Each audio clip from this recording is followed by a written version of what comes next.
करते हो तुम कन्हैया, मेरा नाम हो रहा है।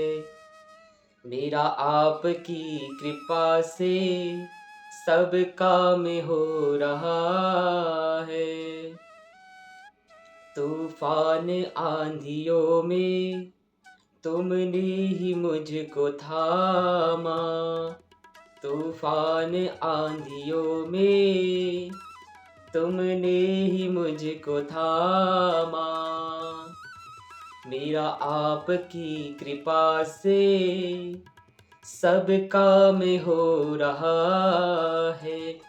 मेरा आपकी कृपा से सब काम हो रहा है। करते हो तुम कन्हैया, मेरा नाम हो रहा है। इसी प्रकार आज हम एक ऐसी कहानी जानेंगे जिसे सुनने के बाद आप सभी प्रभु के ऊपर और विश्वास करने लगेंगे। और जो भक्त प्रभु में विश्वास नहीं करते वह भी इस वीडियो को अवश्य सुने और जाने कि क्या रहस्य है। और जो भक्त प्रभु पे विश्वास करता है उसकी लाज कभी नहीं जाती है, क्योंकि ठाकुर जी सब संभाल लेंगे। एक बात याद रखना, आपने इस संसार में किसी पर भी भरोसा करा हो, अभी करा हो, भविष्य में करा हो, भूतकाल में करा हो या करने वाले हो, वह आज नहीं कल तो आपको धोखा देंगे ही देंगे। चाहे वो धोखा देना भी नहीं चाहते होंगे तब भी वो दे देते हैं धोखा। सही वक्त पे आपके काम नहीं आएंगे। जिन पे आप सबसे ज्यादा विश्वास करेंगे ना, वही आपके सही वक्त पे काम नहीं आएंगे। पर ठाकुर जी, गिरधर गोपाल, वो जगन्नाथ, हर वक्त हर क्षण अगर उन्होंने एक बार हाथ पकड़ लिया है, एक बार मित्रता उन्होंने कर ली है, तो अंतिम श्वास तक वह हमारे साथ रहते हैं। वह कैसे? मैं आपको एक कहानी सुनाता हूँ। एक गांव था, उस गांव में एक भक्त रहता था। वह बचपन से ही प्रभु की खूब भक्ति करता था, वो भक्ति में बहुत रमा हुआ था। उसके गांव में एक गिरधर गोपाल का मंदिर था। वह उस गिरधर गोपाल के मंदिर में नित्य जाता था बचपन से ही, और प्रभु की खूब सेवा करता था और प्रभु को अपना मित्र बोलता था कि आप मेरे मित्र हो और जो भी संभालना है आपको संभालना है प्रभु।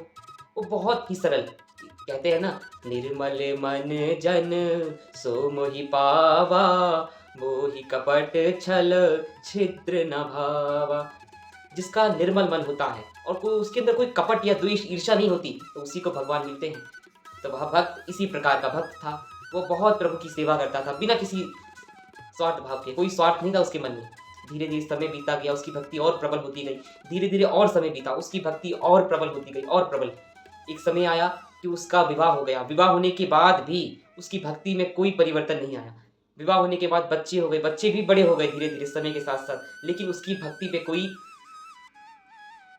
असर नहीं आया। उसकी भक्ति और बढ़ती गई। समय के साथ साथ उसकी भक्ति घटने के साथ घटी नहीं, बढ़ती चली गई, बढ़ती चली गई। और वह भक्त खूब आनंदमय रहता था। उनका परिवार भी बड़ा ही सुखमय था।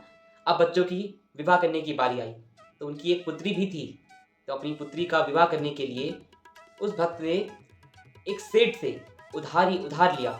उधारी में कुछ धन लिया और वह धन लेकर उसने अपनी पुत्री का खूब विवाह करा, धूमधाम से विवाह करा और विदा कर दिया। कुछ समय बाद उस भक्त के जो पुत्र थे वह भी कमाने लग गए। कमाने के बाद वो पुत्र अपने पिताजी को लाकर सारा धन देते थे और कहते थे कि पिताजी आप जाकर पहले ये जो आपका कर्जा है, सारा जो बहन की शादी में कर्जा लिया था, वह कर्जा पहले दूर कर दीजिए। तो भक्त ने सोचा कि यह सबसे उत्तम बात है, मैं पहले कर्जा ही निपटाता हूँ। आप भी कभी किसी का एक रुपया ना रखिए, और भक्त का तो कभी मत रखिए, क्योंकि अगर आपने मरते आपका ये शरीर छूट गया और आपने कोई कर्ज ले रखा हो, या आपका एक रुपया भी अगर यहाँ शेष रह गया हो किसी को देना, तो आपको अगले जन्म में उसके घर का कुत्ता या उसके घर का बैल बनकर उसकी सेवा कर कर उस एक रुपये का भी हिसाब चुकाना होगा। तो इसीलिए किसी का भी एक रुपया ना रखिए। अगर आपने लिया है तो जल्द से जल्द उनको उनके धन वापस कर दीजिए। तो वो भक्त था, और भक्त कभी किसी का एक रुपया भी नहीं रखता है। तो भक्त ने सारे पैसे लिए, सेठ जी के पास गया, सेठ जी को सारे पैसे दे दिए सूद समेत। अब सेठ जी ने भी पूरा पर्ची पे लिख कर दे दिया भक्त को। अब भक्त उस पर्ची को निहारता रहा और बहुत देर हो गया। तो सेठ जी ने पूछा कि आप ये क्या निहार रहे हैं पर्ची को बार बार? तो भक्त ने कहा कि सेठ जी, मुझे पढ़ना लिखना नहीं आता है, मैं अनपढ़ हूँ ना, इसलिए आपने पर्ची पे क्या लिखे हैं मुझे समझ नहीं आ रहा। अब सेठ जी ने सोचा कि ये तो अनपढ़ है, तो सेठ जी के मन में लालच जागा। यहीं से विनाश चालू होता है। अब इनके सेठ जी के मन में लालच जागा। भक्त की कमजोरी का फायदा उठाकर इन्होंने क्या करा कि कहा कि जरा ये आप मुझे अपनी पर्ची दीजिए तो जरा, मैं कुछ लिखना भूल गया हूँ। तो पर्ची दिया भक्त ने, और उस सेठ ने क्या करा, इस पर्ची को दूसरी पर्ची के साथ बदल दिया जिसमें अभी भी कुछ धन शेष बचे हैं, ये लिख दिया। अब सेठ जी ने कहा कि आपने मुझे सारा धन दे दिया है, अब ठीक है आप जा सकते हैं। पर उस पर्ची में तो कुछ और लिखा था। अब वो चले गए। अब कुछ समय बाद सेठ जी भक्त के घर पहुंचे, और भक्त के घर पहुंचे तो उनसे कहा कि मेरे पैसे तो दे दो। अब भक्त आश्चर्यचकित रहा और कहा कि सेठ जी, मैंने तो आपके सारे पैसे लौटा दिए थे। उस सेठ जी ने कहा कि नहीं, तुमने मुझे कोई पैसे नहीं लौटाए, अभी भी तुम्हारे पैसे बाकी हैं, पर्ची में देख लो। अब भक्त के मन में ये जगह कि सेठ जी तो मेरे साथ धोखा कर रहे हैं, मेरे साथ छल कर रहे हैं, मेरी अनपढ़ता का इन्होंने मजाक बना दिया।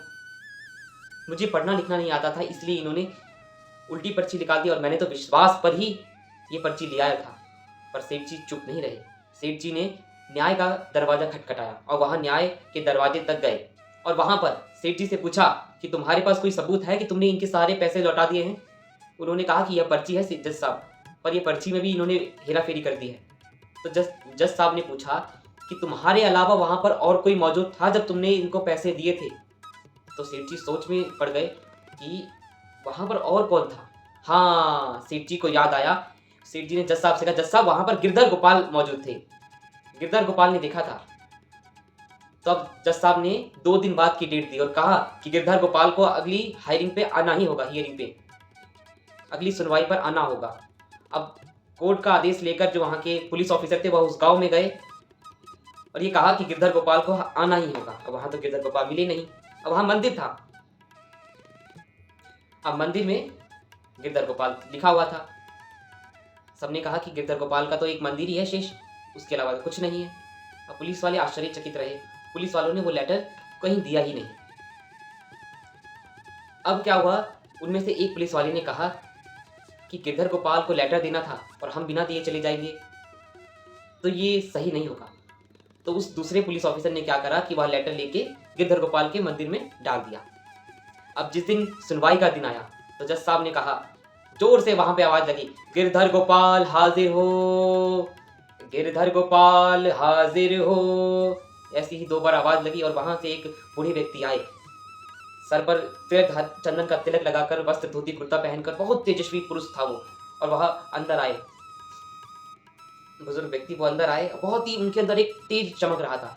वह आए, कटघरे में खड़े हुए और उनसे पूछा कि आपने देखा था? तो उन्होंने कहा कि हाँ, मैंने देखा था कि इस भले व्यक्ति ने इस सेठ को पूरा सूद समेत सारे पैसे दे दिए थे। जज साहब ने कहा कि आप कैसे बोल सकते हैं, प्रमाण दीजिए, सबूत दीजिए।